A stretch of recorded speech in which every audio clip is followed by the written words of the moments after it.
Good afternoon, everyone. This is Daniella Velazquez reporting for Mega Radio. Today we have some special guests that I will introduce to you later on. Meanwhile, I will give you a brief summary of what this interview will be about.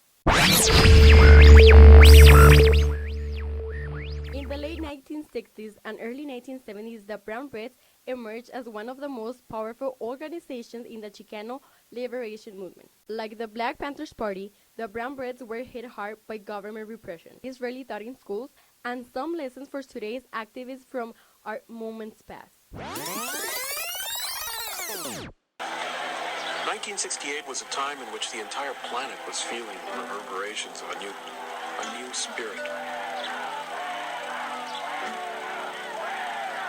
Certainly it was going on in Mexico. It was going on in France. It was going on all over the United States with students of every single state and college and town demanding that there was and had to be a better alternative to what was going on in the world at that time. The Vietnam War was a big issue for everybody, particularly for Chicanos, because we were dying there in higher proportions to anyone else, and no one was acknowledging that. So that our contributions didn't mean anything to the country. And we saw reflected in the world that people thought that something could be done. And we felt that we had to do what we could do with our lives as well. That was a time in 1968.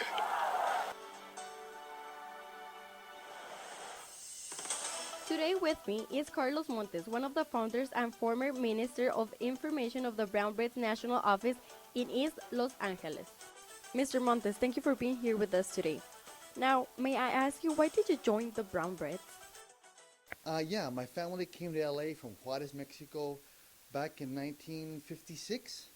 I grew up in the barrios of South LA and East LA, and experienced the racist conditions there. The way the schools were, police abuse, drugs, all the poor living conditions back at that time. Because of that, this led me to get involved in the first Chicano student group there.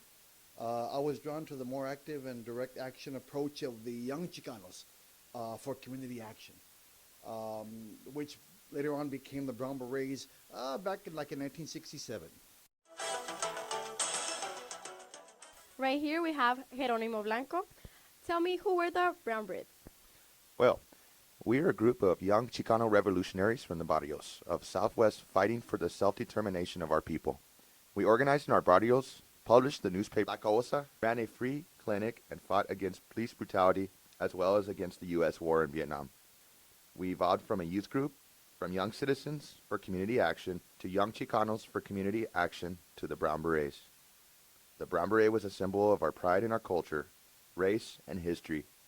It also symbolized our anger and militancy and fight against the long history of injustice against the Chicano people in the U.S., especially the Southwest. Good afternoon, Mr. Sanchez. My question for you will be, how did you guys see the world? How did the Brown Berets see the world? We believed in self-determination for Chicanos. The Brown Berets' 13-point political program talked about self-determination as having political and economic control over our lives.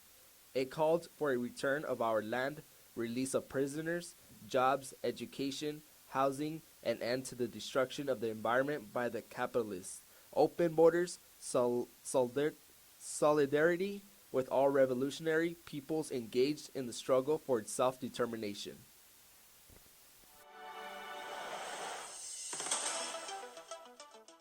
And now with me, Ms. Gloria Arellanes. Good afternoon and thank you for being with us. I have a question for you.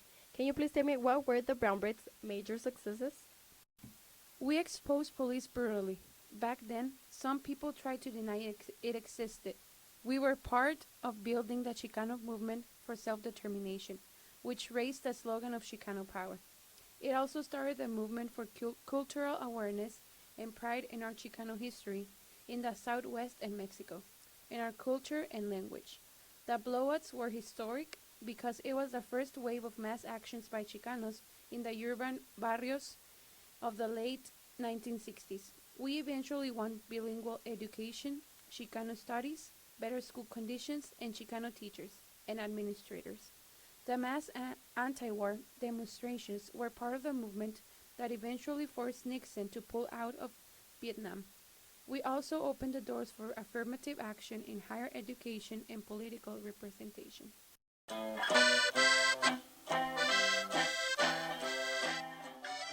I want to take the time to thank you guys for being here with us and share your stories, your opinion, and your experiences. No things are better for us than to what you guys did for all of us. And now it's not as bad for Chicanos like it was for you guys back then. But we still have Chicanos going through what you guys went through. Just remember that you guys are not alone, that we are a huge Chicano community and we are strong. Thank you everyone for being here with us this afternoon. Hope you all have a wonderful and amazing day. This is Daniella Velazquez reporting for Maker Radio. Goodbye.